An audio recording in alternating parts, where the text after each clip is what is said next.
to the World News at 12 right here on Voice of the People 90.3 FM. My name is Esther Nwachukwu and these are the top stories. Labour suspend strike reveals next plan. PDP declares optimism in tribunal verdict, discloses its victory. CBN reveals how much NNPC spent on monthly petrol importation. And Niger military speaks on going to war against Niger Republic. Details now. The World News at 12 begins with organised labour, consisting of the Niger Labour Congress and Trade Union Congress suspending its proposed strike action 24 hours after embarking on a nationwide protest against the removal of fuel subsidy. President of the Trade Union Congress, Festus Osifo, announced this during an interview via a Monitor television program this morning. He said the Labour leaders who had earlier met with President Bola Ahmed Tinubu extracted some commitments to some of the issues raised during the meeting for immediate implementation. Speaking on why the protest was suspended, Osifo announced that the protest was called off because the government promised a lot of things that will be put in place next week. He further expressed that the NLC gave themselves an 8-week mandate that from June 19th to August 19th, the entire issue will be dispensed with. You recall that organised labour on Wednesday protested to press home their demand over the removal of fuel subsidy. I would like us to talk a little bit on this, and to do that, I have via the telephone Barrister Evans Ufeli. Barrister Evans, good afternoon and welcome to the World News at 12. Good afternoon. Good afternoon, Barrister Evans. So while Labour was trying to finalize agreement with the federal government, apparently the Attorney General of the Federation was already filing a verdict to filing a court injunction against Labour, saying that Labour was disobedient according to the courts. They were saying Labour went against the court judgment, like a contempt of court, and that next time they go on this particular motion, they would be imprisoned. What's your take on that? Here's the top search result. Practitioner. I'm sorry, your voice is not very clear on the question you are asking. I could barely hear you on the first question you just asked. Okay, so I asked that, can you hear me now? Yes.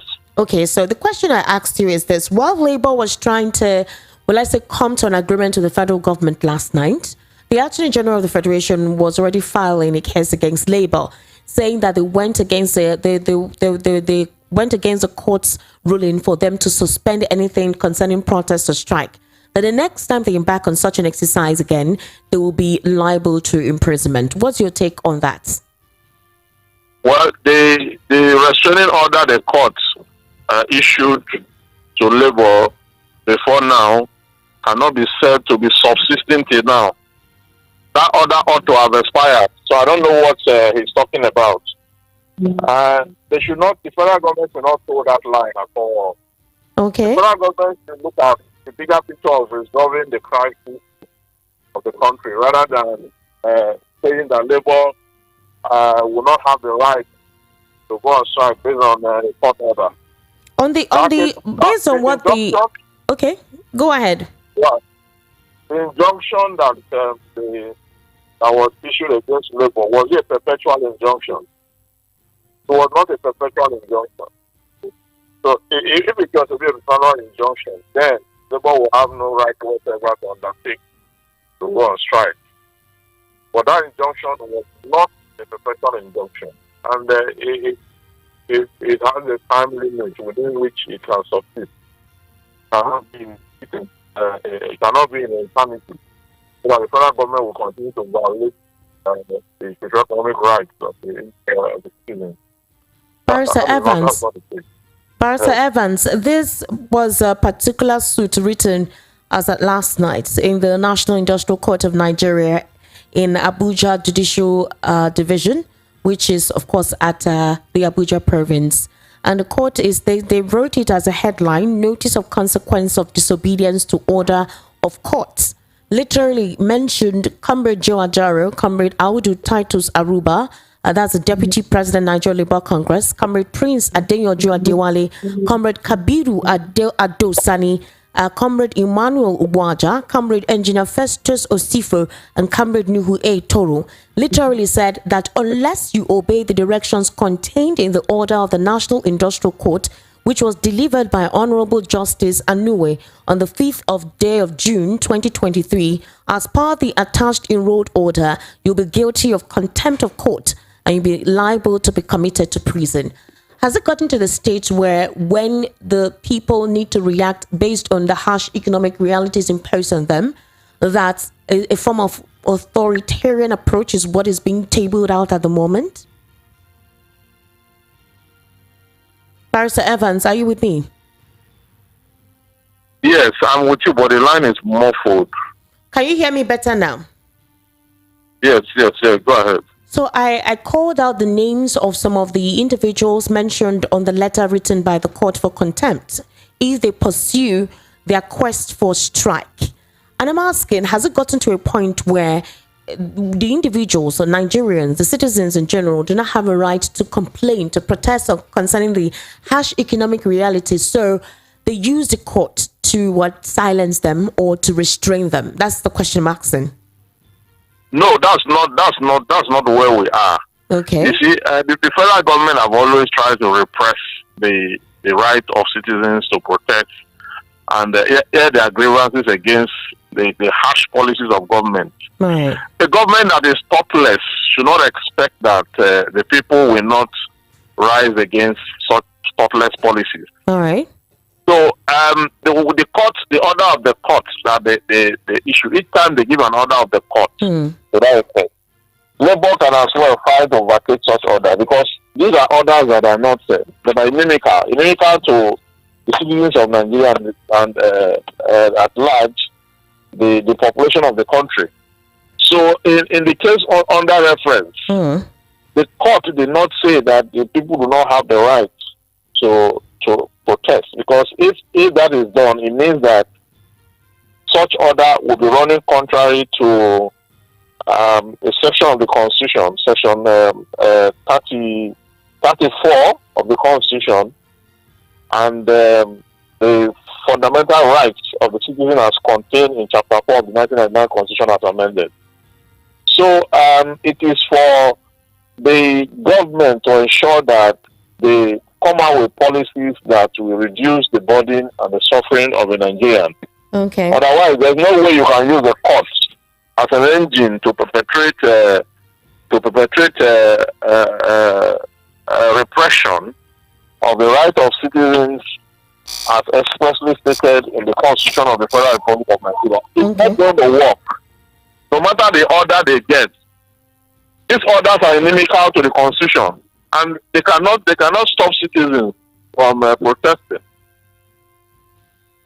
All right, but Barrister Evans, be that as it may, Nigeria continues to go through its quagmire, through its challenges, and while we'll see how that can be ameliorated, well, there are still contending issues with our international counterparts, which brings us to the situation in Niger Republic.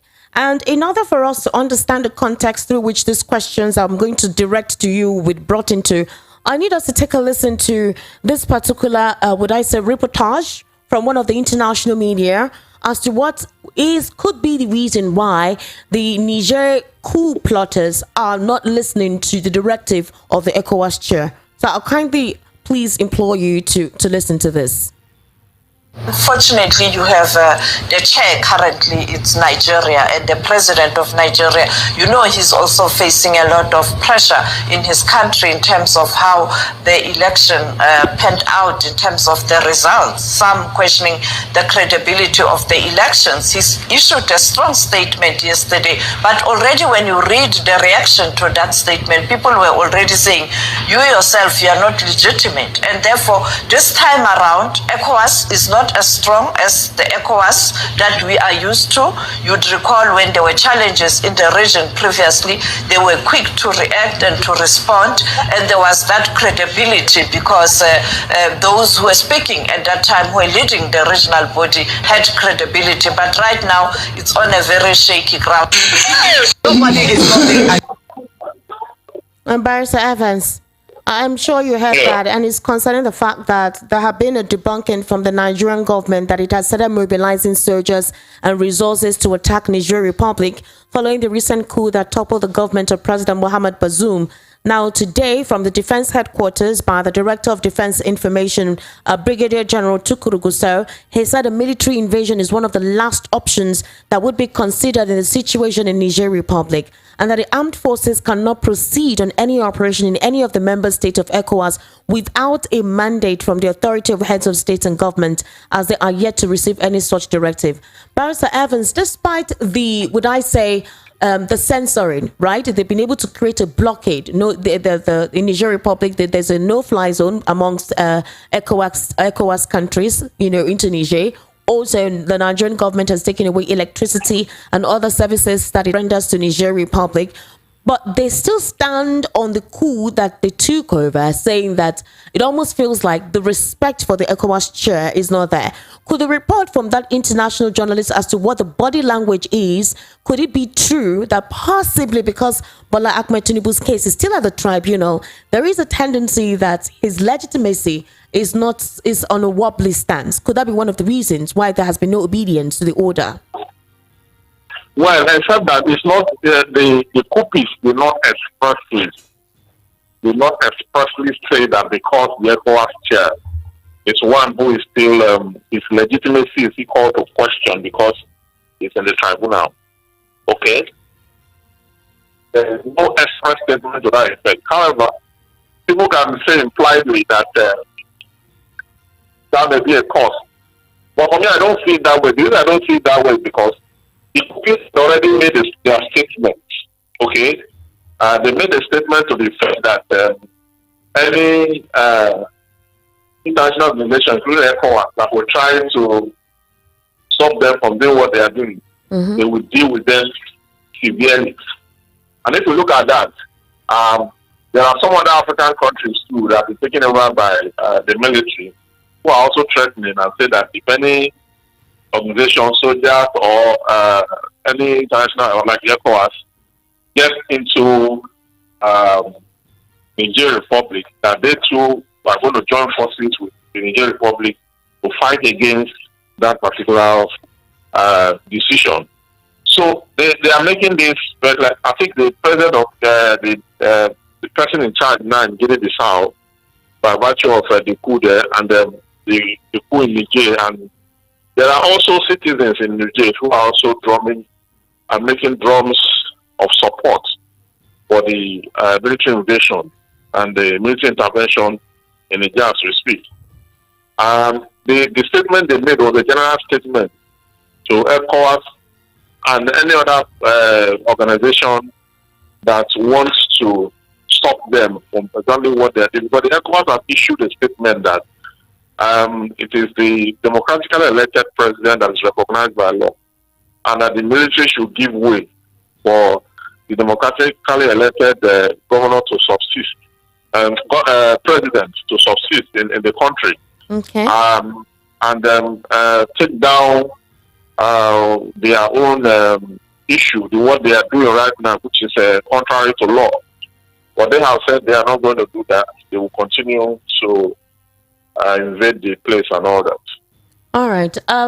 Barrister Evans, if you consider the body language, in one of the reports concerning how the situation with Niger Republic has been recently, you do know that Nigeria, Cameroon, Ghana, these are border countries across Niger. What does this tell you about some West African countries lately that have been going through the coup? We do know the issue with Sudan, and now it's Niger Republic. It's been one of the, would I say, what some international diplomats or international analysts would say is borderline the African syndrome. But some persons will say that with democracy, which some of these countries who are still operating under the military regime would say that democracy is not literally an African, would I say, an African culture, or rather an African state of governing a society. They believe that the Africans have always had a method through which they go about their own affairs. But considering the state of insecurity in the country, should Nigeria take what is currently going on in Niger lightly? Don't you think there is a tendency that this could filter in? It's a very close border. Yes, the return of coup d'etat in West Africa is quite unfortunate. It's one that should be guarded carefully. The first time there was coup in Africa was in 1963, July 13, in Togo. Togo actually introduced it in Africa, followed by a subsequent coup before we had the Nigerian coup January 15, 1966, and down to subsequent ones up until now when there's a return of peace in the West African space. I think this should be handled diplomatically. I suggested in one other forum that this should be handled from the negotiation and diplomatic point of view. The reason I say so is because when coup happens like this, civilians are at the mercy of the military. When it breaks out and snowball into war, the civilians will be the worst. That is the reason why democracy is expected to protect the lives and properties of citizens. So if that is the focal point of democracy, security and welfare of the people, it means that the decision of ECOWAS must be tailored around a diplomatic engagement that will be negotiation driven and focused. Given that if force is actually the last resort, okay, the rule of force is actually the last resort.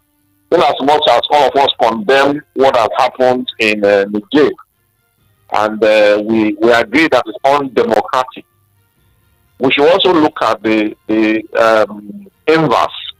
Okay. The inverse is where all possible means of negotiation have been applied, and the country seems not to be ready to relinquish power. ECOWAS' next point of action is to apply force, the rule of force. And this force is not just Nigerian soldiers, it's all member states. All member states will come together to enforce the treaty. And in enforcing the treaty, it is usually met with combat. And when there's armed conflict, already Africa and Nigeria are suffering. We already have a proliferation of insecurity, which is diversely affecting the fabrics of the African space. Mm-hmm. So any other issue that will exacerbate the already existing issue is one that must be taken very carefully. Okay. That is why I suggest that the issue of force should be delayed. Okay. Downplayed for now. Let us explore every diplomatic and negotiation and bilateral. Find out what they want, why are they doing that, how do you address the issue from that standpoint, and how do they intend to hand over back to democracy. Those are issues that I think they should go. The issuing statement of force at this stage is not wise. It's not the best thing that ECOWAS should do right now.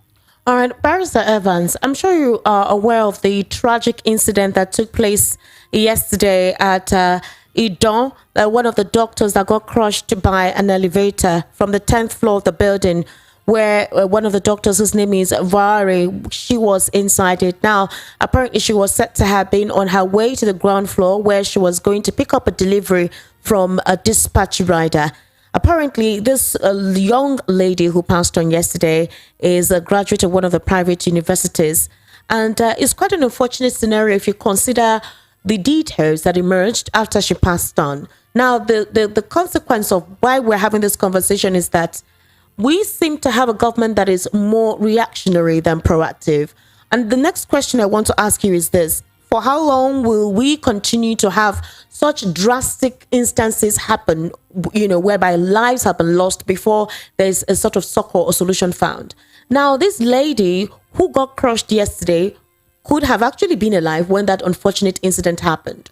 But the hospital where she was serving or going through with her housemanship did not even have a blood bank. That was one incident. Secondly, the emergency response was very poor before they were able to extricate her out of that very painful, terribly painful situation.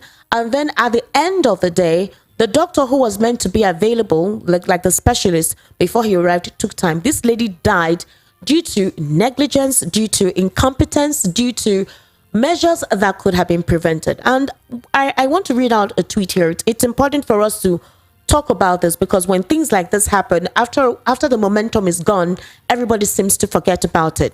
Now, somebody tweeted and said, Nigeria has many biggest problems, but the one I can think of right now is how the lack of dire consequences for action is the reason so many things are haywire. A building has a faulty elevator. People complain it is not fixed. Someone has died in it. Those responsible will sleep well at home, no repercussion.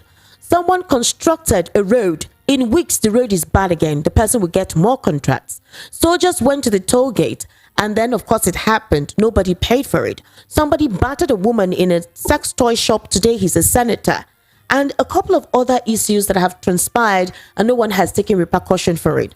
Now, today, some government agents went to the hospital because the doctors have declared a strike. Now, they went to the hospital to solicit and show their empathy and give complimentary efforts. But is that the solution to this menace that is a consistent, would I say, attitude of the Nigerian government? Well, I think both the government at the center and the sub-region have a long way to go. May the soul of the lady rest in peace. But I think that we don't take safety measures very serious in Nigeria, and that is the reason you find us having unavoidable accidents here and there. I mean, a hospital's first objective is to provide care. To care to the extent that where there are hazards. Because the lady, there was a staff of the hospital that tweeted yesterday. Yes. She said they have been complaining about that lift, that anytime they get into the elevator, they are praying that the thing does not collapse.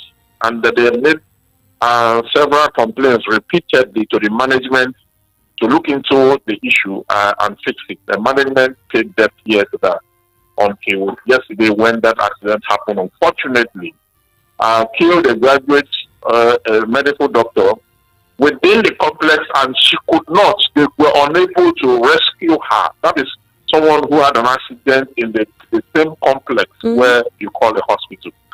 It is unfortunate. It tells you that so many avoidable death has happened because of negligence, medical negligence, general negligence, and these issues have permeated our country so deeply. There must be a revert in the way we go about issues in this country. With safety, it's bad enough that the government is not performing. It's bad enough that the government is not performing. And it's worse that even when you have an emergency, government is completely clueless and incapable of handling issues in our countries.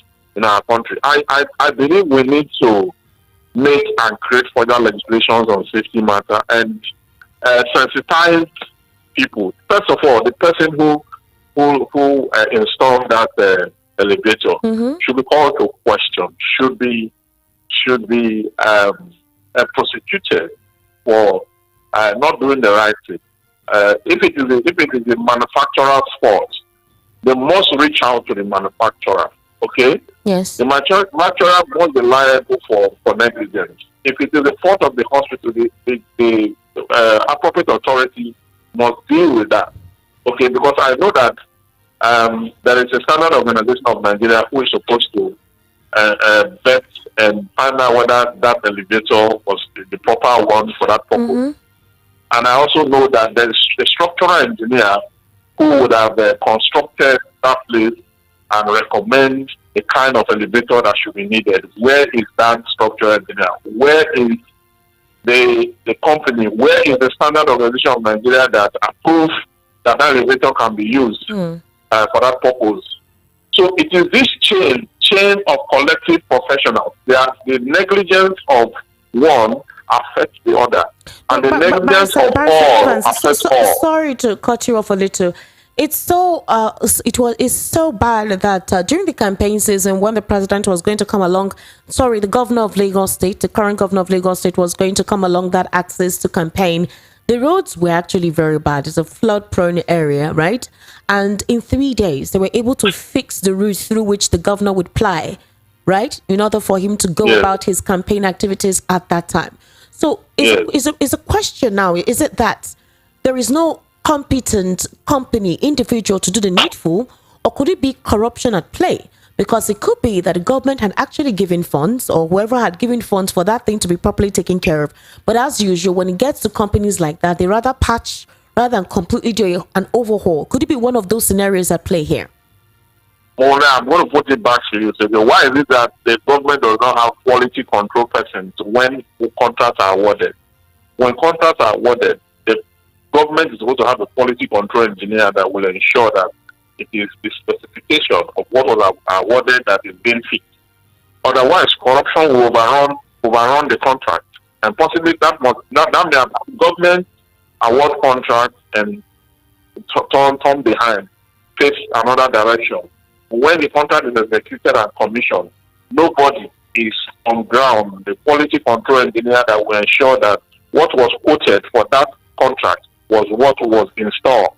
So once you don't have the quality control person, be sure that you are going to have a shabby job. People are greedy. Okay, people are greedy, people are corrupt. If you have greedy and corrupt, unpatriotic people as contractors in your country, they will do the wrong thing. You ought to know that you need to put someone who will be a quality control person, who is incorruptible, that will ensure that that job is properly supervised and done according to specification. All right. Was that done? That is the issue. See, because by the time you trace investigatively, trace the chain of reaction in this whole thing, you'll find that government input must have contributed to what happened, what just happened. Mm-hmm. A citizen has just been killed. Someone just died. This is someone whom the parents have invested so much, waiting for her to. She has just 2 weeks to complete her housemanship, and she's gone. She's gone, and this country does not have a rebate for anyone. So I mean, it's unfortunate. Let's avoid things like this. We need to take safety very careful. Safety should be taught from primary, secondary to tertiary institutions, and we need to sensitize people. The regulatory authorities must do their job. It is the lack of, that inability, that corruption in this regulatory institution. Because at some point, I mean, this thing was imported. At some point, it was cleared by someone. At some point, it was better. I mean, all those chains, all those people responsible, they do their job well. Mm-hmm. Those are questions. All right. Thank you so much, Barrister Evans Ufele. I do appreciate your time on the World News at 12 for helping to clarify these issues. You're welcome. Thank you.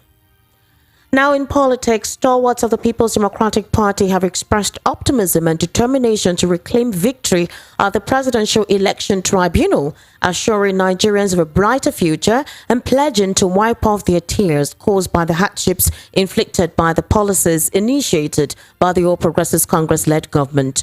Led by Engineer Ahmed Rufai Dagumawa, the Forum of National Assembly contestants in the 2023 general elections in Kano State conveyed their concerns over what they described as anti-people policies that have resulted in untold suffering and hardship of the citizens. Speaking at a press conference, Dagumawa, who had contested for the House of Representatives seat of Wudil Garuko Federal Constituency, called on Nigerians to be patient and law-abiding as they await the court verdict on the election dispute. He emphasized the importance of continuous struggle for good governance and a better economic, political and social direction of the country. The PDP stalwarts expressed their displeasure with the current economic policies and the alleged mismanagement of the nation's resources by the APC government. There is concerns about the declining wages, income, salaries and property values, coupled with rising poverty levels in the country. Furthermore, they criticized the serious hike in petroleum pump prices and the monetary and fiscal policies, particularly in relation to foreign exchange matters. The security situation of the nation and the handling of the student loan and tuition fees in Nigerian universities were also major points of concern raised by the PDP leaders. They expressed their disagreement with the government's approach to international trade, the balance of payment system, and foreign direct and portfolio investment, which they believe has negatively impacted the citizens' well-being. They actually called on the Presidential Court of Tribunal to do justice in resolving the election disputes. Dagumawa stressed the importance of considering the democratic and economic survival of the nation and the crucial role of citizens in the democratic process. And finally, the Central Bank of Nigeria has disclosed about $150 million is spent monthly by the Nigerian National Petroleum Corporation on petrol importation into the country. Principal manager of the Apex Bank, Osage Clement, made this known on Wednesday when he appeared before the House of Representatives ad hoc committee investigating the petrol price hike. He said the CBN has no control over the price of either premium motor spirit or the dollar, adding that as a result of low demand, consumption of PMS has reduced by 30%. Clement therefore urged the federal government to discourage importation and encourage local refining. Meanwhile, President Bola Ahmed Tinubu on Wednesday night announced that the petroleum refinery in Port Harcourt will commence full operations by December 2023. The national presidents of the Niger Labour Congress, Joe Ajaro, and Trade Union Congress, Festus Osifo, stated this in a statement after meeting the president at the State House in Abuja. In order for us to wrap up the world news at 12, here again are the top stories. You heard that Labour has suspended strike, revealing its next plan. Also, the PDP has declared optimism in tribunal verdict, discloses its victory. CBN reveals how much NNPC spends on monthly petrol importation. And Nigerian military speaks on going to war against Niger Republic. That is a wrap on the world news at 12. My name is Esther Mwachuku.